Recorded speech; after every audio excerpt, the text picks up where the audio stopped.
सो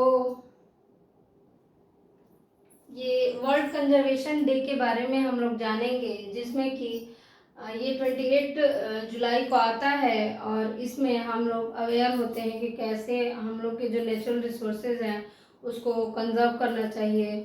और ये सारी चीज़ें हमें सोसाइटी को बतानी चाहिए जिससे कि अवेयरनेस फैले, ताकि हमारा जो नेचुरल रिसोर्सेज है उसका कंजर्वेशन हम लोग कर सकें। और ये जो हमारा प्लैनेट है उसमें जितने भी नेचुरल रिसोर्सेज हैं वो नेचर के द्वारा गिवन है। और इसमें एयर, सनलाइट, ऑयल्स कह लीजिए, सॉइल कह लीजिए, मिनरल, फ्यूल, सनलाइट्स, ये सारी चीज़ें नेचुरल रिसोर्सेज है, वाटर है। अगर हम इसका बहुत ही तेज़ी के साथ अगर यूज करें तो एक टाइम के बाद ये ख़त्म हो जाएगा, क्योंकि ये रिसाइक्लेबल नहीं है। तो इसीलिए हमें आराम से यूज करना चाहिए और ये डेडिकेटेड है इसी डे के लिए। सो जो हमारा अभी नियरली हम लोग देखें तो अर्थ पे प्रेजेंट टाइम में 8 बिलियंस पॉपुलेटेड हो गया है अर्थ, और एक्सपेक्ट किया जा रहा है कि 2037 में 9 बिलियन पीपल हो जाएंगे इस धरती पे। तो इसी वजह से हमारा जो नेचुरल रिसोर्सेज है उसको बहुत आराम से यूज करना है, क्योंकि हमारे आने वाले जो भी जनरेशन है उनके लिए कुछ भी नहीं बचेगा। तो हमें अपने सोसाइटी को, खुद को, सबको मिलजुल के और इसके बारे में समझना होगा और इसे कम से कम यूज करें, जितनी ज़रूरत है उतनी ही यूज करें, जिससे कि हमारा नेचुरल रिसोर्सेज बच सके। तो अगर नेचुरल रिसोर्सेज बचा रहेगा तो जो भी हमारे पास मेडिसिनल प्लांट्स हैं या फिर प्लांट्स हैं, बहुत सारी चीज़ें हैं जो कि बची भी रहेंगी। हाँ, जितने जानवर हैं, प्लांट्स हैं, इन सबको भी बचाना हमारा नेचर ही है। और कुछ हम लोग और भी चीज़ें कर सकते हैं जिसकी वजह से नेचर को हम लोग कंजर्व कर सके। तो इसमें से कुछ पॉइंट्स दिए हुए हैं, जैसे कि हम लोग प्लांट ट्री को ज़्यादा से ज़्यादा लगाएं। और अगर प्लांट ट्री कम होता है तो देखिए सूखा पड़ रहा है, ग्लोबल वार्मिंग बढ़ रहा है। तो इसी वजह से हमें प्लांट ज़्यादा से ज़्यादा लगाना चाहिए, जिससे कि सॉइल एरोजन ना हो। सॉइल एरोजन नहीं होगा तो बाढ़ नहीं आएगी और ग्लोबल वार्मिंग नहीं बढ़ेगा। हमारे जितने भी इस अर्थ पे जितने भी हमारे एनिमल्स हैं, प्लांट्स हैं, वो बचे रहेंगे और बहुत लॉन्ग टर्म नेचुरल रिसोर्सेज भी बचे रहेंगे। और कहें तो कारपूल भी करना चाहिए कोवर्कर्स के साथ। क्यों? क्योंकि अगर 10 लोग हैं तो 10 लोग अलग अलग कार चला के जाएंगे तो अलग अलग फ्यूल्स लगेंगे और अलग अलग पोल्यूशन होगा, जिसमें कि एयर पोल्यूशन कह लीजिए, water air pollution, sound pollution होगा। तो इसीलिए, और आपका पैसा भी इन्वेस्ट हो रहा है, एक तरीके से कहे तो आपका भी पैसा इन्वेस्ट हो रहा है, लेकिन ओवरऑल देखा जाए तो इस अर्थ का इन्वेस्टमेंट हो रहा है। तो इसी वजह से अगर एक लोग जाएंगे, एक कार में अगर 4 लोग आ जाते हैं तो फिर 4 लोगों को अलग अलग कार ले जाने की क्या जरूरत है। तो इसीलिए कारपूल करना चाहिए। हमें जितनी ज़रूरत है उतनी ही लाइट यूज़ करनी चाहिए, और जब आप कमरे में नहीं हो तो लाइट्स ऑफ रखना चाहिए। एंड हमें अपनी कम्युनिटी को साफ सुथरा रखना चाहिए और अवेयर करना चाहिए लोगों को मिलजुल के कि हाँ भाई हम लोग चलते हैं, कम्युनिटी को क्लीन करने का सोचते हैं। और हमें नॉन टॉक्सिक क्लीनिंग सप्लायर्स, और हमें खुद का कंपोस्ट यूज करना चाहिए। That means organic compost use करना चाहिए, क्योंकि आजकल देख ही रहे हैं ऑर्गेनिक कंपोस्ट पे लोग शिफ्ट हो रहे हैं, क्योंकि जितने भी केमिकल फर्टिलाइजर्स हैं उससे बहुत सारी प्रॉब्लम्स हो रही हैं। In fact genetic disorders, genetic problem भी हो रहे हैं, जेनेटिक चेंजेस हो रहे हैं। तो इसीलिए हमें ऑर्गेनिक कंपोस्ट पे शिफ्ट होना चाहिए। और कुछ चीज़ें हैं, कुछ पॉइंट्स हैं जिससे हम लोग सपोर्ट कर सकते हैं इस डे के लिए कह ले या फिर इस अर्थ के लिए कह ले। कुछ हम लोग सपोर्ट कर सकते हैं जिससे कि हम लोग नेचुरल रिसोर्सेज को बचा सकते हैं। तो हम लोग नेचुरल रिसोर्सेज को कंजर्व करने के लिए अपनी कम्युनिटी को बताएं कि हाँ भाई आप आराम से यूज़ करिए, और अपने आने वाली जो जनरेशन है या फिर आपके बच्चे हैं उनको बताइए कि नेचुरल रिसोर्सेज की इम्पोर्टेंस क्या है, और वो भी कम से कम यूज करें, जितनी ज़रूरत है उतनी ही यूज करें। और उससे भी नहीं हो रहा है तो डॉक्यूमेंट्री देखिए, या फिर डॉक्यूमेंट्री बच्चों को भी दिखाइए, जिसमें कि यॉर्ट है, द ब्लू प्लैनेट है, इस तरीके के बहुत सारे डॉक्यूमेंट्री है वर्ल्ड कंजर्वेशन नेचर कंजर्वेशन पे। और बहुत सारे फेमस नेचर कन्वर्निस्ट हैं जो कि नेचर कंजर्वेशन से रिलेटेड बहुत सारी चीज़ें वो लोग रिसर्च किए हैं, बहुत सारी चीज़ें बताए हैं। तो उनकी नॉवेल्स भी पढ़नी चाहिए या फिर उनके बारे में पढ़िए कि वो क्या करते थे, कैसे करते थे। और हमें और भी चीज़ों से सपोर्ट कर रहे हैं, जैसे कि सोशल मीडिया आजकल मोबाइल सबके हाथ में है, सब रील्स देखते हैं, सब मोबाइल चला रहे हैं। तो हमें टैग करके वर्ल्ड नेचर कंजर्वेशन डे के hashtag world nature conservation day की ऐसा टैग करके सोशल मीडिया पर कैंपेनिंग करनी चाहिए, जिससे कि लोगों का अवेयरनेस बढ़े और लोग यूज़ करें, काम भर यूज़ करें और सबको अवेयर हो कि भाई नेचर कंजर्वेशन हमारे लिए नहीं है, इस पूरे अर्थ के लिए है और अर्थ हमारे लिए बहुत ही इम्पॉर्टेंट है। हम लोग अर्थ पे रहते हैं और उसका देख रेख करना हमारी जिम्मेदारी है, क्योंकि अर्थ हमको इतनी सारी चीज़ें दे रहा है। नेक्स्ट है वर्ल्ड हेपेटाइटिस डे।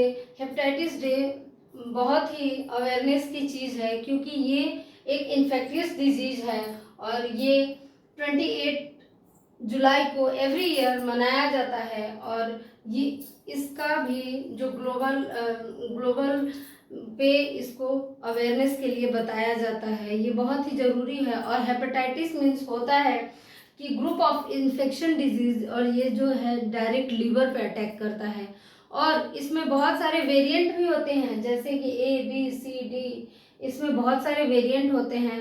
इसमें अगर इन्फेक्शन हो जाता है तो दो तरीके से होता है, एक्यूटली होता है और क्रॉनिकली होता है, जिसमें कि पेशेंट को बहुत ही गंभीर बीमारी हो जाती है और ये अगर आपने ट्रीट नहीं करवाया तो फिर अनबियरेबल हो जाता है और अनट्रीटेबल हो जाता है, मतलब इसका ट्रीट भी नहीं हो पाएगा।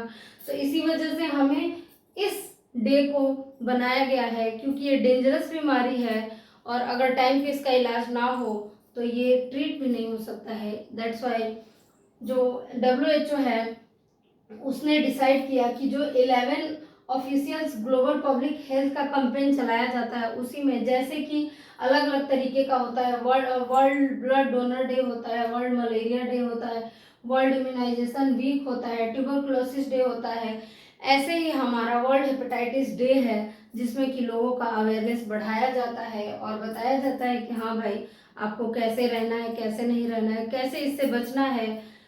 ठीक है, तो आगे हम लोग देखते हैं कि हेपेटाइटिस बी के सिम्टम्स भी हैं, जिसमें कि देख रहे हैं कि ये आइज है, आइज के जो व्हाइट आपके एरियाज हैं, ब्लैक को छोड़ के व्हाइट एरियाज जो है वो येलोइश होने लगते हैं, हाई फीवर हो जाता है और जो आपका यूरिन है वो डार्क हो जाता है and poop pale yellow type में हो जाता है एंड नाउजिया वॉमिटिंग होता है। वॉमिटिंग तो होता ही है, नाउजिया मीन्स आपको हमेशा सेंसेशन होता रहता है कि अब वॉमिटिंग होगा, अब वॉमिटिंग होगा, और पेन होने लगता है right side of the abdomen, और डाइजेस्टिव प्रॉब्लम, आपको जितने भी डाइजेस्टिव डिसऑर्डर है वो प्रॉब्लम हो जाता है, डायरिया भी हो जाता है, जॉइंट्स पेन होता है, वीकनेस होता है, और जिसको भी वीकनेस होगा ऑब्वियस सी बात है उसको फटीग होगा। तो इतनी सारी चीज़ें हो जाती है और रिड्यूस एपेटाइट, मतलब खाना आपको भूख बिल्कुल नहीं लगती है। तो ये सारी चीज़ें किससे रिलेटेड है? लीवर से रिलेटेड। अगर लीवर ही हमारा प्रॉब्लम करेगा तो हम लोग बिल्कुल भी, मतलब लीवर ही हमारा सारा मेटाबॉलिज्म का काम करता है और अगर लीवर ही बीमार हो जाए तो फिर कोई भी काम नहीं हो पाएगा। दैट्स वाई हमें हेल्दी फूड लेना चाहिए और हेल्दी रहना चाहिए। अगर कोई भी प्रॉब्लम हो तो हमें जल्द से जल्द उसका जांच करवाना चाहिए, ट्रीटमेंट करवाना स्टार्ट करना चाहिए। तो हेपेटाइटिस जो है वो जल्द से जल्द अगर बीमारी का पता चल जाता है तो उसको हमें ट्रीट करना चाहिए। और बच्चों को भी हेपेटाइटिस की इंजेक्शंस, वैक्सीन्स लगते हैं, उसे प्रॉपर टाइमली हमें हेपेटाइटिस का इंजेक्शंस लगवाने चाहिए, वैक्सीन्स बच्चों में लगवाने चाहिए। और अगर पता चलता है तो बिल्कुल भी लापरवाही नहीं अपनाना चाहिए और हमें इसका ट्रीटमेंट करवाना स्टार्ट कर देना चाहिए। और भी कुछ चीज़ें हैं वर्ल्ड हेपेटाइटिस डे पे जिससे कि अवेयरनेस फैलाना चाहिए कि हाँ भाई किस किस तरीके से आप बचा जा सकते हो। अलग अलग तरीके के पॉइंट्स हैं, जैसे कि बहुत वेराइटीज़ के हेपेटाइटिस है जो कि फैलते हैं, उसको रोकथाम के लिए हमें बताना चाहिए कि हाँ कैसे कैसे बचना चाहिए। भाई लीवर को हेल्दी रखिए, प्रॉपर डाइट अपना मेंटेन करिए, और जो इसका हेपेटाइटिस से रिलेटेड जो भी जांच होती है या फिर ट्रीटमेंट होता है या फिर प्रिवेंशन होता है, इसकी जो भी कार्रवाई होती है उसको मजबूत रखना चाहिए। मीन्स कि किसी भी हर एक हॉस्पिटल में, गवर्नमेंट हॉस्पिटल में स्पेशली इसकी सारी व्यवस्था होनी चाहिए और टाइटली होनी चाहिए कि प्रॉपर तरीके से स्क्रीनिंग किया जा सके। और वर्ल्ड हेल्थ ग्लोबल लेवल पे इसका अवेयरनेस फैलाना जरूरी है, क्योंकि ये बहुत सारी देशों में इफेक्ट कर चुका है और बहुत सारे लोगों की जान ले चुका है। और इससे रिलेटेड अब 2011 से, पहले तो ऐसे ही मनाया जाता था हेपेटाइटिस डे, लेकिन 2011 से एक थीम बना दिया गया कि हाँ भाई इस साल इस थीम पे काम किया जाएगा और पूरे, मान लीजिए इंडिया की बात कर ले या फिर वर्ल्ड की बात कर ले, उसी से रिलेटेड थीम पे काम करके और इस बीमारी से मुक्त कराया जाएगा इस अर्थ को। तो बहुत सारे थे इसमें है कि एक एक करके इनका स्टेप वाइज कदम उठाया गया है। जैसे कि इसमें हेपेटाइटिस इफेक्ट एवरीवन एनीवन देखा गया है। उसके बाद इसके बारे में क्लोजर थिंक किया गया है 2012 में। फिर 13 में कहा गया भाई ये साइलेंट किलर है, इसको स्टॉप कैसे किया जाएगा, इसके बारे में। फिर 2014 में हेपेटाइटिस पर अगेन थिंक करना पड़ेगा। देन 15 में प्रिवेंशन, ये वायरल जो हेपेटाइटिस है इसका प्रिवेंशन कैसे किया जाएगा, इसके बारे में अवेयरनेस फैलाया गया।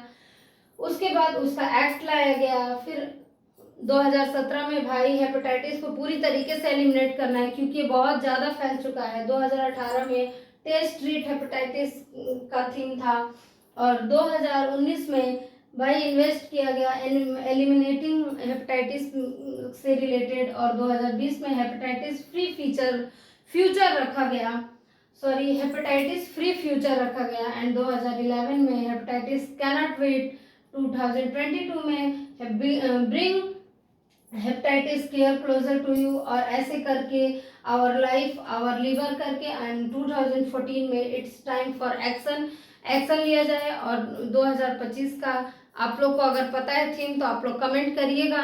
ठीक है दोस्तों, आप लोग कहाँ से देख रहे हैं ये भी बताइएगा, और इससे रिलेटेड आप लोगों ने क्या क्या समझा है ये भी बताइएगा। और ये हेपेटाइटिस काफ़ी डेंजरस बीमारी है, तो इसीलिए आप लोग को बच के रहना है। अगर कोई भी प्रॉब्लम लीवर से होती है तो प्रॉपर आप स्क्रीनिंग कराइए और उसका ट्रीटमेंट कराइए।